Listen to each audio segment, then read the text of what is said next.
பாண்டியன் ஸ்டோர்ல என்ன நடக்குதுன்னு பார்க்கலாம் வாங்க. வீடியோவை ஸ்கிப் பண்ணாம கடைசி வரைக்கும் பாருங்க. இப்போ நம்ம பாண்டியன் ஸ்டோர் கடை முன்னாடியே நம்ம பழனியோட கடையுமே இங்க சக்திவேலும், முத்துவேலும் ஸ்டார்ட் பண்ணி வச்சிருப்பாங்க. அத பார்த்து நம்ம பாண்டியனுக்கு பயங்கரமா கோவம் வரும். வீட்ல போயிட்டு டாம் டூம்னு சொல்லிட்டு குதிப்பாங்க நம்ம பாண்டியன். இது தெரிஞ்சுக்கிட்டு நம்ம கோமதி பயங்கரமா ஷாக் ஆகுறாங்க. அப்பதான் நம்ம பழனி வந்து வீட்டுக்கு வரவும், பழனிய பார்த்ததுமே இங்க நம்ம கோமதி பயங்கரமா கோவப்படுறாங்க. "நீ எங்க எல்லாருக்கும் நம்பிக்கை துரோகம் பண்ணிட்டடா, முதுகுல குத்திட்டடா" அப்படின்னு சொல்லிட்டு எங்க பழனிய பயங்கர கோவமா திட்டவும், "அக்கா என்னக்கா வார்த்தை பேசுற? நான் எப்பவுமே அப்படி நினைக்கவே மாட்டேன். இந்த வீட்டுக்கு எப்பவுமே கெடுதல் நினைக்க மாட்டேன்" அப்படின்னு சொல்லவும், உடனே இங்க பாண்டியனும், "டேய், அவ சொல்றதுல என்னடா தப்பு இருக்கு? நீ அப்படி தானே பண்ணிக்கிட்டு இருக்க. நீ கடை வைக்கிற, நீ நல்லா பொழைக்கணும் அப்படிங்கிறதெல்லாம் எங்களுக்கும் ஆசை தான். ஆனா எங்க கடை வியாபாரத்தை கெடுக்கணுன்றத நினச்சிக்கிட்டு நீ கடைக்கு ஆப்போசிட்டா உன் கடையை தொடங்கியிருக்கியே, இதெல்லாம் நியாயமாடா? எங்க கடை வியாபாரம் முன்ன மாதிரி இருக்கக்கூடாது, வியாபாரம் நல்லா நடக்கக்கூடாதுன்றதுக்காக தான் இப்படி வம்பு பண்ணுறதுக்காகவே போட்டிக்கு வந்திருக்கியாடா" அப்படின்னு சொல்லிட்டு பாண்டியன் பயங்கர கோவமாக பேசவும், இங்கே நம்ம பழனி இருந்துட்டு, "மச்சான், ஒரு நிமிஷம் நான் சொல்கிறத கேளுங்க மச்சான். இதுக்கும் அதுக்கும் எனக்கு எந்த சம்மந்தமும் இல்லை. கடை அங்கே வைக்கிறாங்கன்றதே எனக்கு அந்த இடத்துல வைக்கிறாங்கன்னு சொல்லிட்டு எனக்கு இப்போ தான் மச்சான் தெரியும்" அப்படின்னு சொல்லிட்டு உடனே இங்கே நம்ம கோமதி இருந்துட்டு, "டே பழனி, சும்மா நடிக்காதடா. நீ எதுவுமே தெரியாம மாதிரியே நடிச்சுக்கிட்டு எங்களை எல்லாரையும் ஏமாற்றணும்னு நினைக்காத. உன்னோட புத்தி என்னன்னு சொல்லிட்டு எனக்கு இப்போ நல்லாவே தெரிஞ்சு போச்சு. ரொம்பவே கேவலமான கீழ்த்தரமான புத்தி" அப்படின்னு சொல்லிட்டு ஆளுக்கு இங்கே நம்ம பழனியை ரொம்பவே திட்டிக்கிட்டு இருக்காங்க. பழனிக்கு ரொம்பவே மனசு கஷ்டமாக இருக்குது. நம்ம சொல்கிறத யாருமே இங்கே புரிஞ்சுக்க மாட்டேங்கிறாங்களே. நம்ம அண்ணனுங்க தான் இப்படி ஒரு வேலையை பார்த்தானுங்கன்றத ஏன் அக்காவும் புரிஞ்சுக்கல, மச்சானும் புரிஞ்சுக்கல அப்படின்னு சொல்லிட்டு நம்ம பழனி ரொம்பவே மனசு கஷ்டப்படுறாங்க. இன்னொரு சைடு இங்கே நம்ம சுகன்யா எங்கே அவங்கள காணோம். ஒருவேளை அவங்க அக்கா வீட்டுக்கு போயிருப்பாங்களோ? கண்டிப்பாக பாண்டியண்ணன் கடை முன்னாடி நம்ம கடையை போட்டதுனால கண்டிப்பாக அத்தாச்சிக்கும் பாண்டிய அண்ணனுக்கும் ரொம்பவே கோவமாக தான் இருக்கும். இந்த நேரத்தில் அவங்க இங்கே அங்கே போயிருக்காங்க. ஏதாவது நம்ம புருஷனை திட்ட போகிறாங்க. யாருக்காகவும் நம்ம புருஷனை விட்டு கொடுக்கக்கூடாது. இத்தனை நாள் அந்த வீட்டுக்கு அடிமையாக இருந்ததெல்லாம் போதும் அப்படின்னு சொல்லிட்டு நம்ம சுகன்யா உடனே வீட்டுக்கு வராங்க. இங்கே பழனியை கண்டபடி பேசிக்கிட்டு இருக்காங்க நம்ம கோமதியும் பாண்டியனும். உடனே நம்ம சுகன்யா பயங்கரமாக சத்தம் போடுறாங்க, "இங்கே பாருங்க, ஏன் இப்படி வயிற்றெரிச்சல் பிடிச்சிக்கிட்டு இப்படி என் புருஷனை திட்டிக்கிட்டு இருக்கீங்க? உங்களுக்கு என்ன இப்போ பிரச்சனை?" அப்படின்னு சொல்லிட்டு பயங்கர கோவமாக கேட்கவும், உடனே பாண்டியன் சைலண்ட்டாகவே இருக்காங்க. கோமதி இருந்துட்டு, "ஏய், என்னடி எல்லாருமா சேர்ந்துக்கிட்டு எங்கள் குடும்பத்தவே குழி தோண்டி புதைக்கணும், நாங்கள் நல்லாவே இருக்கக்கூடாதுன்னு சொல்லிட்டு நினச்சிக்கிட்டு இருக்கீங்களாடி?" அப்படின்னு சொல்லிட்டு நம்ம கோமதி கோவமாக பேசுகிறாங்க. "என்ன தாச்சி, ஏன் இப்படி பேசுகிறீங்க?" அப்படின்னு சொல்லி கேட்கவும், "என்னடி ஒன்றுமே தெரியாத மாதிரி நடிக்கிறியா? எதுக்காக நான் எங்கள் கடை முன்னாடி நீங்கள் கடையை ஆரம்பிச்சிங்க?" அப்படின்னு சொல்லிட்டு. "என்ன தாச்சி, இது போங்கா இருக்குது. நாங்கள் கடை ஆரம்பிக்கிறதுலையும் உங்கள் தம்பி பழனி நல்ல இடத்துக்கு போகணும், அவன் சொந்த காலம் நிற்கணுன்றது எல்லாமே உங்களை ஆசைன்னு சொல்கிறீங்க. இப்போது கடை ஆரம்பித்ததுமே இப்படி வயிற்றெரிச்சலில் என்ன பேசுகிறதுன்னு தெரியாமல் பேசிக்கிட்டு இருக்கீங்க. எங்கள் கடை ஆரம்பித்தா என்ன? இப்போது நாங்கள் நல்லா இருந்தால் உங்களுக்குமே சந்தோஷம் தானே, நீங்கள் சந்தோஷப்பட வேண்டியது தானே?" அப்படின்னு சொல்லிட்டு இங்கே நம்ம சுகன்யா கேட்கவும், உன்னை கோமதியோ, "அதெல்லாம் சரியாக தாண்டி பேசுகிற. எங்கள் கடை வியாபாரம் சரியாக நடக்கக்கூடாதுன்றதுக்காக தான் நீங்கள் வேணும்னே அங்கே வச்சுருக்கீங்க" அப்படின்னு சொல்லிட்டு உடனே இங்கே நம்ம சுகன்யா இருந்துட்டு, "இதுக்கப்புறம் உங்ககிட்ட பேசி ஒரு பிரயோஜனமும் இல்லை. எங்கள் பொழப்பு என்னவோ அதை நாங்கள் பார்க்க போகிறோம். தேவையில்லாமல் நீங்கள் பிரச்சனையை பண்ணிக்கிட்டு இருக்கீங்க. ஏங்க பார்த்தீங்களாங்க, நல்லா புரிஞ்சுக்கோங்க. உங்கள் கூட பிறந்த அக்காவுக்காக நீங்கள் உன் அம்மா வீட்டவே விட்டுட்டு இங்கே வந்து உன் அக்காக்காக கஷ்டப்பட்டீங்க. அது மட்டும் இல்லாமல் கடையில் எடுபுடி வேலையும் பொட்டலம் அடிக்கிற வேலையும் மூட்டை தூக்குற வேலையும் சொல்லிட்டு எல்லா வேலையும் உங்களுக்கு தான் வச்சாங்க.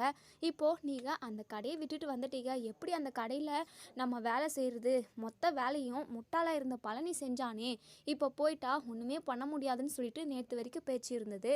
இப்போது நம்ம கடையை ஆரம்பித்ததுமே என்ன பண்ணுறது ஏது பண்ணுறதுன்னு தெரியாமல் இப்போ என்னெல்லாம் பேசுகிறாங்க பார்த்தியா? இங்கே பாருங்கள், நீங்கள் நல்லா இருக்கணும்னு சொல்லிட்டு யாருமே இந்த வீட்டில் நினைக்கல.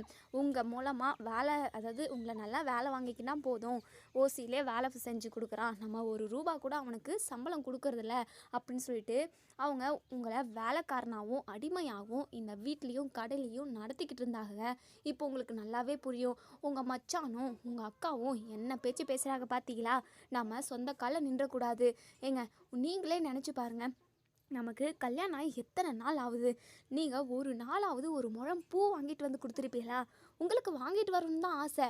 ஆனால் உங்ககிட்ட ஒருத்தர் ரூபா கூட இல்லை. பணம் இருந்தால் தானே நீங்கள் உங்களுக்கு தேவையானதோ இல்லை தன் பொண்டாட்டிக்கு தேவையானதோன்னு வாங்கிட்டு வருவீங்க. பணமே இல்லாதப்போ என்ன பண்ணுறது? அதுக்கு கல்யாணம் பண்ணாமல் இருந்திருக்கணும். ஏதோ பேருக்கு கல்யாணம் பண்ணி வச்சோமா, சரி வந்தவளும் எதுவும் பேச மாட்டேங்கிறா, அவளோட புருஷனை நல்லா அடிமை வேலை வாங்கிக்கலாம் அப்படின்னு சொல்லிட்டு இவங்க இந்த மொத்த குடும்பமே உங்களை அடிமைக்காரன மாதிரி தான் நடத்திக்கிட்டு இருந்ததுங்க. இப்போது உங்களுக்கு நல்லாவே புரியும்னு நினைக்கிறேன் அப்படின்னு சொல்லிட்டு உடனே இங்கே கோமதி இருந்துட்டு, ஏய் சுகன்யா, நீ ரொம்ப பேசுகிற, அளவுக்கு மீறி பேசிக்கிட்டு இருக்க அப்படின்னு சொல்லிட்டு, நான் கரெக்டாக தான் தாச்சி பேசுகிறேன். இத்தனை நாள் இந்த வீட்டில் நடந்துக்கிட்டு இருக்கிறதா தான் பேசிக்கிட்டு இருக்கேன். ஏன் தாச்சி உங்கள் பேச்சிலே வரேன். உங்களுக்கு எத்தனை நாள் பாண்டி அண்ணன் உங்களுக்கு புடவை வாங்கிட்டு வந்து கொடுத்துருப்பாங்க.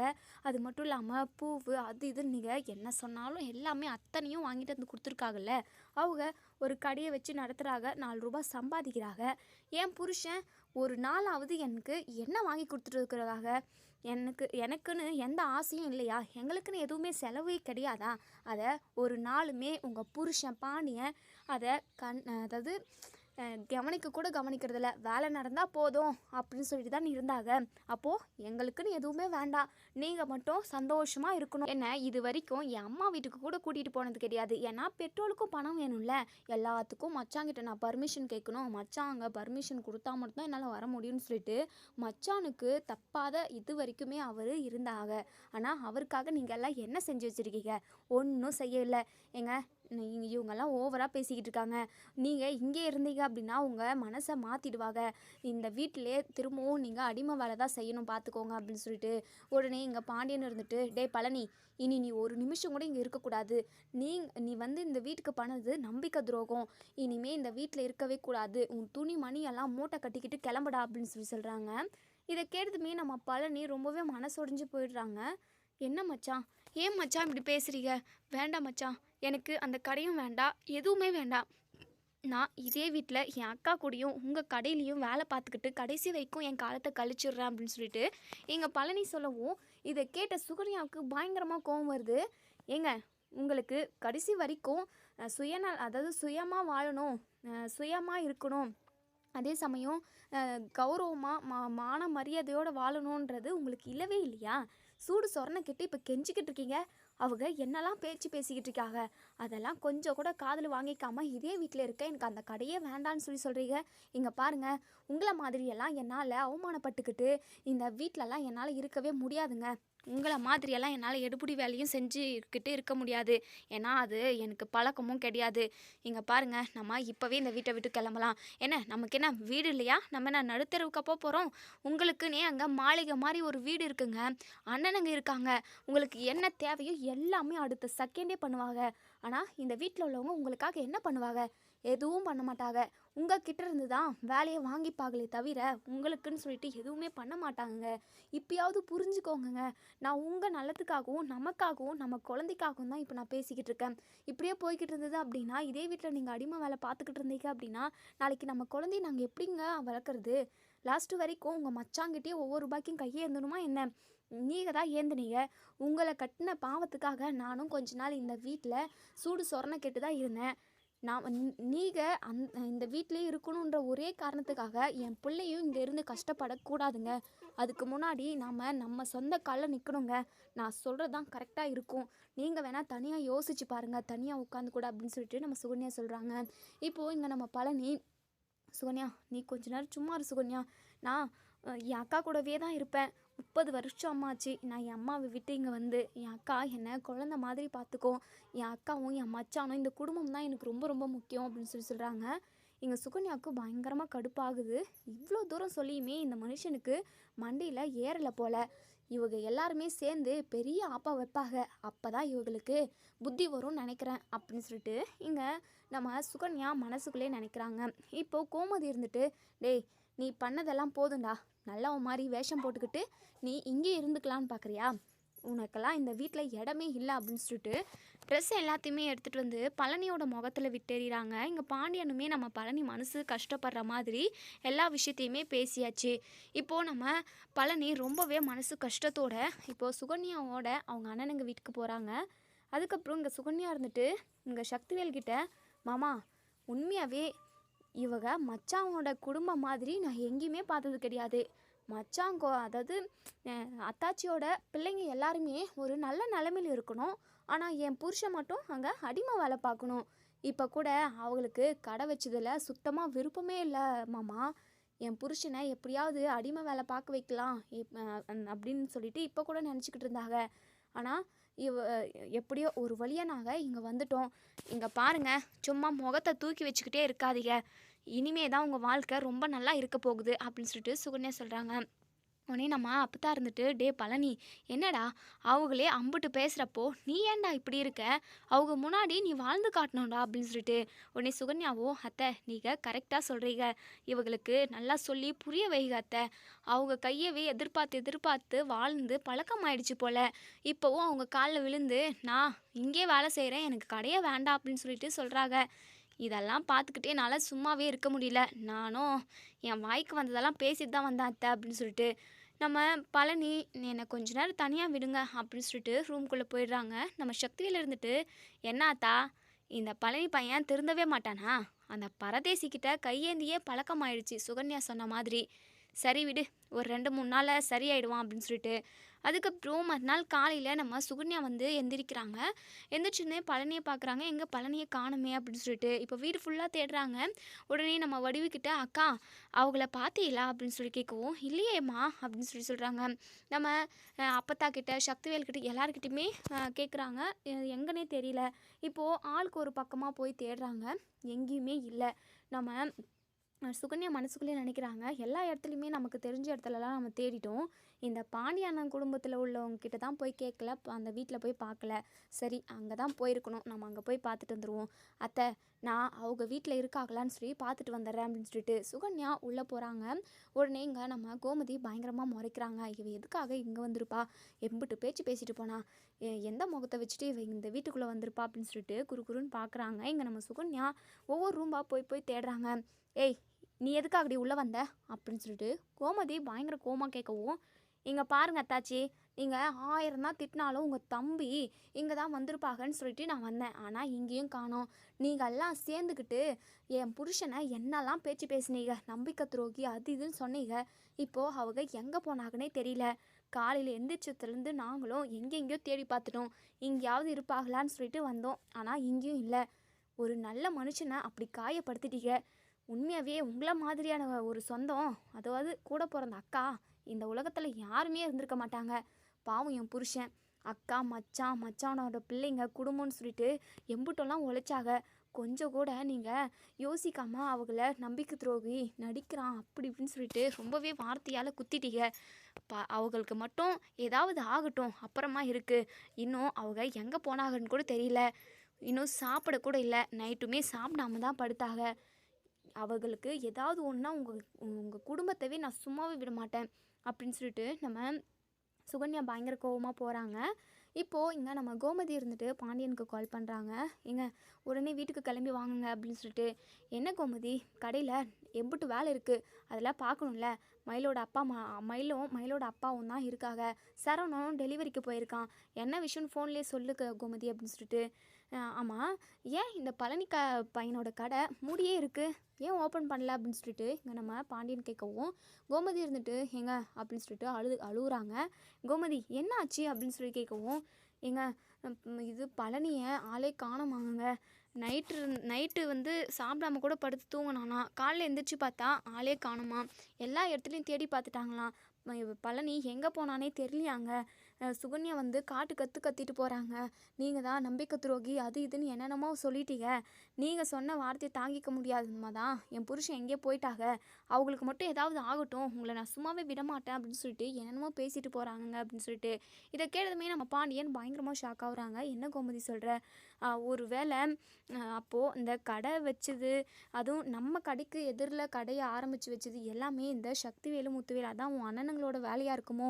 பழனி பாவம், அவனை நம்ம பேசவே விடலைல்ல. அவன் கண்டிப்பாக இதுக்கெல்லாம் சம்மதிச்சிருக்க மாட்டான். அவனையே மீறி எல்லாமே நடந்துடுச்சு போல். இப்போது நம்ம அப்படி பேசுனதும் அவனால் தாங்கிக்க முடியல. எங்கே போனான்னு தெரியலையே கோமதி அப்படின்னு சொல்லிட்டு கோமதியுமே ரொம்பவே பதட்டப்படுறாங்க. நீங்களும் சரவணனும் போயிட்டு எங்கேயாவது தேடி பாருங்களேன் அப்படின்னு சொல்லிட்டு, சரி கோமதி நான் பார்த்துக்கிறேன் அப்படின்னு சொல்லிட்டு, இப்போது நம்ம சரவணன் டெலிவரி முடிச்சுட்டு அப்போ தான் வராங்க. இங்கே நம்ம சரவணன் வந்ததுமே விஷயத்த சொல்லவும் எங்கள் சரவணன் பயங்கரமாக ஷாக் ஆகுறாங்க. உடனே நம்ம சரவணனும் பாண்டியனும் நம்ம பழனியை தேடி போகிறாங்க. எங்கெங்கேயோ பார்க்குறாங்க. சரவணனுக்கு ஒரு ஞாபகம் வருது. அப்பா, நானும் மாமாவும் ஒரு கோவிலுக்கு போனோம்ப்பா. அங்கே நாங்கள் நல்லா உட்காந்து பேசிக்கிட்டு இருந்தோம். அந்த கோவிலை அவருக்கு ரொம்ப பிடிச்சிருக்குனால சொன்னாங்க. அந்த இடத்துக்கு போய் பார்க்கலாமா அப்படின்னு சொல்லவும், சரிடா, சீக்கிரமாக போடா. பழனி என்ன பண்ணிக்கிட்டு இருக்கானோ, இப்போது சாயந்தரம் ஆயிடுச்சு. நேற்று நைட்டு கூட சாப்பிடலையா. அவன் எப்போ சாப்பிட்டானோ, ஐயோ அவன் கண்டிப்பாக கிடச்சிடணும் அப்படின்னு சொல்லிட்டு ரொம்பவே பதட்டமாக பாண்டியன் வந்து பழனியை தேடிக்கிட்டு இருக்காங்க. இன்றைக்குமே நம்ம பழனி கிடைக்கவே இல்லை. மறுநாள் ஆகுது. மொத்தம் 2-3 நாள் ஆகிடுது. பழனி கிடைச்ச பாடு இல்லை. எங்கள் சக்திவேலும் முத்துவேலும் வந்து பாண்டியன் குடும்பத்து முன்னாடி பயங்கரமாக சத்தம் போட்டுக்கிட்டு இருக்காங்க. ஏய் ஓடுகாலி, வெளியே வாடி அப்படின்னு சொல்லிட்டு நம்ம சக்திவேல் பயங்கர கோவமாக பேசவும், உடனே இங்கே நம்ம கோமதி அதுக்கப்புறம் பாண்டியன் எல்லாருமே வெளியே வராங்க. இப்போ உங்களுக்கு நிம்மதியா? நல்லா இருப்பீங்க நீங்கள். என் தம்பிக்கு ஒரு கடை வச்சு அவன் நல்லா பொழைக்கணும், அவன் சொந்த காலில் நிற்கணுன்றதுக்காக நாங்கள் ஒரு கடையை வச்சு கொடுத்தோம். அது பொறுக்க முடியாமல் அவனை கண்டபடி பேசி அவனை எங்கேயோ அனுப்பிட்டீங்க. இப்போ நீங்கள் சந்தோஷமாக இருங்க. ஆனால் ஒன்று, என் தம்பிக்கு மட்டும் ஏதாவது ஆயிடுச்சு, உங்கள் குடும்பத்தையே கூண்டோடு வச்சு கொளுத்திடுவேன் அப்படின்னு சொல்லிட்டு நம்ம சக்திவேல் பயங்கர கோவமாக பேசுகிறாங்க. இங்கே நம்ம பாண்டியனும் கோமதி யாருமே எதுவுமே பேசலை. பேசவும் வாய் வரல. ஏன்னா அவங்களுமே பழனியை தேடி அலைஞ்சிக்கிட்டு தான் இருக்காங்க. பழனிக்கு எதுவுமே ஆகக்கூடாதுன்னு சொல்லிட்டு ஒவ்வொருத்தரோட மனசுலையுமே இருக்குது. அதுக்கப்புறம் இங்கே நம்ம செந்தில் வந்து வேலைக்கு போயிட்டு வேலை முடிச்சுட்டு வீட்டுக்கு வரப்போ ஒரு ஒயின் ஷாப் இருக்குது. அது பக்கத்தில் நம்ம பழனி விழுந்து கிடக்குறாங்க. ஏன்னா பழனிக்கு மனசு கஷ்டம் தாங்கவே முடியல. ஏன்னா எப்போவுமே நம்ம கோமதி வீட்டிலேயே இருந்து பழகிடுச்சு. அக்கா, மச்சானோட பிள்ளைங்கன்னு சொல்லிட்டு எல்லார் கூடயுமே இருக்கணுன்றது தான் அவரோட ஆசையே. இது வரைக்கும் ஒரு ரூபா கூட அவர் கடையில் இருந்தோ இல்லை யாருக்கும் தெரியாமலோ திருடுந்து கூட கிடையாது. 5ஓ 10ஓ கொடுத்தாங்க அப்படின்னா டீயோ காஃபியோ குடிச்சிக்கிட்டு அவங்க வாழ்க்கையை ஓட்டியிருப்பாங்க நம்ம பழனி கொஞ்சம் கூட புரிஞ்சிக்காம நம்ம பாண்டியனும் கோமதியும் பேசுனது ரொம்பவே தப்பு தான். இப்போது நம்ம செந்தில் வந்து அங்கே இருக்கிறது பழனி மாமா மாதிரி இருக்கே, சரி கிட்ட போய் பார்ப்போம் அப்படின்னு சொல்லிட்டு நல்லா வெறும் வயிற்றுலையே, அதாவது அவங்க 3 நாளாக ஆச்சு சாப்பிடாமல் இருக்காங்க. அதே சமயம் நிறைய ட்ரிங்க்ஸ் பண்ணியிருக்காங்க. இது வரைக்கும் நம்ம பழனிக்கு ட்ரிங்க்ஸ் பண்ணுற பழக்கமே கிடையாது. எப்பயாவது ஒரு டைம் மாப்பிள்ளைங்க கூட சேர்ந்து குடிப்பாங்க, அதோடு சரி. ஒயின் ஷாப் பக்கத்துலேயே நல்லா குடிச்சிட்டு படுத்து உளுந்து கிடக்குறாங்க. மச்சான், நான் எந்த தப்பும் பண்ணல மச்சான் அப்படின்னு சொல்லிட்டு உளறிக்கிட்டே இருக்காங்க. உடனே நம்ம செந்தில், மாமா என்ன மாமா இதெல்லாம், ஏன் மாமா இங்கே உளுந்து கிடக்குற அப்படின்னு சொல்லிட்டு, டேய் செந்தில் தானே நீ, என்னை யாருமே புரிஞ்சுக்கலடா. நான் யாருக்குமே துரோகம் நினைக்கலடா செந்தில். என் மச்சானும் என் அக்காலும் என்னை நம்பிக்கை துரோகின்னு சொல்லிட்டாங்கடா. நான் எப்போவுமே அவங்கள நம்ப வச்சு ஏமாத்தினதே கிடையாதுடா. எனக்கு மனசு கஷ்டமாக இருக்குது. உயிரோடு இருக்கிறதுக்குமே சுத்தமாக பிடிக்கலடா செந்தில். என்னை சாவு வச்சிடுறா, எனக்கு எதனா கொஞ்சம் விஷம் வாங்கிட்டு வந்து கொடுடா அப்படின்னு சொல்லிட்டு குடியிலே வளர்றாங்க, புலம்பிக்கிட்டே இருக்காங்க. இதெல்லாம் கேட்ட நம்ம செந்திலுக்கு ரொம்பவே மனசு கஷ்டமாக போகுது. உடனே நம்ம செந்தில் நம்ம பழனியை கோட்டர்ஸ்க்கு கூட்டிகிட்டு போகிறாங்க. இப்போ மீனா பார்த்துட்டு என்னங்க ஆச்சு சித்தப்பாவுக்கு அப்படின்னு சொல்லிட்டு ரொம்பவே பதட்டப்படுறாங்க. நடந்து எல்லாமே சொல்கிறாங்க. அதுக்கப்புறம் நம்ம பழனிக்கு மறுநாள் காலையில் பழனிக்கு நல்லாவே அந்த ட்ரிங்க்ஸ் அடித்தது எல்லாமே தெரியுது. அதுக்கப்புறம் இங்கே நம்ம செந்தில் இருந்துட்டு, என்ன மாமா இதெல்லாம் குடிச்ச அப்படின்னா வீட்டுக்கு போயிருக்கலாம்ல, அங்கேயே உளுந்து கிடந்திருக்க, எத்தனை நாளாக ஆச்சு அப்படின்னு சொல்லி கேட்கவும், 2-3 நாளாக நான் வெளியே தான் மாப்பிள்ளை சுற்றிக்கிட்டு இருக்கேன். வீட்டில் எல்லாருமே தேடிக்கிட்டு இருப்பாங்க. எனக்கு மனசு தாங்கலை மாப்பிள்ளை. நம்ம குடும்பத்தில் ஒருத்த மாப்பிள்ளை, ஆனால் யாருமே நான் அப்படி நினைக்கல போல். என் அண்ணனுங்க சேர்ந்து நம்ம கடை முன்னாடியே எதிர்க்குள்ளேயே ஒரு கடையை அமைச்சு கொடுத்துட்டானுங்க. எனக்குமே கடைசி நிமிஷத்தில் தான் மாப்பிள்ளை அங்கே கடை வைக்கிறாங்கன்னு எனக்கு தெரியும். எனக்கு கடையே வேண்டாம், நான் மச்சான் கூடவே இருந்துடுறேன்னு சொல்லிட்டு நான் எத்தனையோ டைம் சொன்னேன் மாப்பிள்ளை. ஆனால் என் பேச்சை கேட்காம நான் சொந்த காலில் நிற்கணும் அப்படின்றதுக்காக அவங்க ஒரு கடையை வச்சு கொடுத்துட்டானுங்க. நான் சொல்ல வரத கூட மச்சானும் அக்காவும் கேட்கவே இல்லை மாப்பிள்ளை. என்ன நம்பிக்கை துரோகி என்னென்னமோ சொல்கிறாங்க. ஆனால் அதெல்லாம் நான் இல்லை மாப்பிள்ளை. இப்போ வரைக்குமே அந்த கடை வச்சதில் எனக்கு கொஞ்சம் கூட விருப்பமே இல்லை மாப்பிள்ள அப்படின்னு சொல்லிட்டு பயங்கரமாக அழுகுறாங்க. நம்ம மீனாவும் செந்திலும் கூடவே சேர்ந்து பயங்கரமாக அழுக ஆரம்பிச்சிடுறாங்க. செந்தில் இருந்துட்டு, தெரியும் மாமா எனக்கு. ஏன்னா நீங்கள் அன்றைக்கி என் கூட பேசுகிறப்பவே ஒரு குழப்பத்தோடவே பேசிக்கிட்டு இருந்தீங்க. ஏதோ ஒன்று நடந்திருக்குன்னு எனக்கு புரிஞ்சுது மாமா. சரி மாமா, நீ கவலைப்படாத மாமா, விடு மாமா, எல்லாத்தையும் நம்ம பார்த்துக்கலாம் அப்படின்னு சொல்லிட்டு. இல்லை மாப்பிள்ள, நான் இனிமேல் வீட்டுக்கெல்லாம் போக மாட்டேன். நான் இங்கே இருக்கிற விஷயத்தையுமே நீ யார்கிட்டேயும் சொல்லாத மாப்பிள்ள. ஏன்னா எனக்கு வீட்டுக்கு போகிறதுக்கே பிடிக்கல மாப்பிள்ள. வீட்டுக்கு போனேன் அப்படின்னா கண்டிப்பாக எப்படியும் என் அண்ணனுங்க கடைக்கு போயே ஆகணும் அப்படின்னு சொல்லி வற்புறுத்துவானுங்க. கடைக்கு முன்னாடியிலே பாண்டிய மச்சானும் உக்காண்ட்ருப்பாரு. என்னால் அதெல்லாம் ஏற்றுக்கவே முடியல மாப்பிள்ள. நான் எங்கேயாவது போய் ஏதாவது பண்ணிக்கிட்டு செத்துடுறேன் மாப்பிள்ள அப்படின்னு சொல்லிட்டு நம்ம பழனி ரொம்பவே மனசொடைஞ்சு போய் பேசுகிறாங்க. நம்ம மீனா இருந்துட்டு, இங்கே பாருங்கள் சித்தப்பா, அப்படிலாம் நீங்கள் யோசிக்காதீங்க, எல்லாமே சரியாயிடும், பார்த்துக்கலாம், எதுவாக இருந்தாலும் பார்த்துக்கலாம் அப்படின்னு சொல்கிறாங்க. ஏன் மாப்பிள்ள, ஒரு நாளாவது நீ என் கூட கடையில் வேலை செஞ்சுக்கிட்டு இருந்த, எப்பயாவது நான் கல்லாவில் ஒரு 100 நோட்டோ இல்லை 50 நோட்டோ கூட நான் யாருக்கும் தெரியாமல் எடுத்துருக்கேனா மாப்பிள்ள? உனக்கு தெரியுமா மாப்பிள்ள? சொல்லு மாப்பிள்ள. நான் எப்பயாவது ஒரு ரூபா வேணால் திருடி இருக்குண்ணா. காஃபி தண்ணிக்கு மட்டும்தான் நான் 5 10 எடுப்போம். மற்றபடி நான் ஒரு ரூபா கூட திருடினது கிடையாது. ஏன் மாப்பிள்ள இப்போல்லாம் மச்சான் என்னை புரிஞ்சுக்கிறதில்ல. முன்னாடியெல்லாம் முன்னாடி வச்சு என்னை திட்டுவாங்க, உன்னையும் திட்டுவாங்க. இப்படி நம்ம மாற்றி மாற்றி சமாதானப்படுத்திக்கிட்டு அந்த கடையில் வேலை பார்ப்போம். இப்போது சரவணன் கூட ஓகே தான். மயிலோட அப்பாவும் அந்த கடையில் தான் மாப்பிள்ள வேலை பார்க்குறாங்க. அவங்க முன்னாடி வச்சு திட்டுன்னு திட்டுவாகிற மாப்பிள்ள. எனக்கு ஒரு மாதிரி மனசு கஷ்டமாக இருக்கும் தெரியுமா? இங்கே பாரு செந்தில், எனக்கு ரொம்பவே மனசு கஷ்டமாக இருக்குது. கடையில் ஏதாவது பணம் காணாமல் போயிடுச்சு அப்படின்னா உடனே இந்த பழனி தான் எடுத்திருப்பான், இல்லை கணக்கு வழக்கு தெரியாமல் இருந்திருப்பான், அப்படி இப்படின்னு சொல்லிட்டு என்னென்னமோ சொல்கிறாங்க தெரியுமா?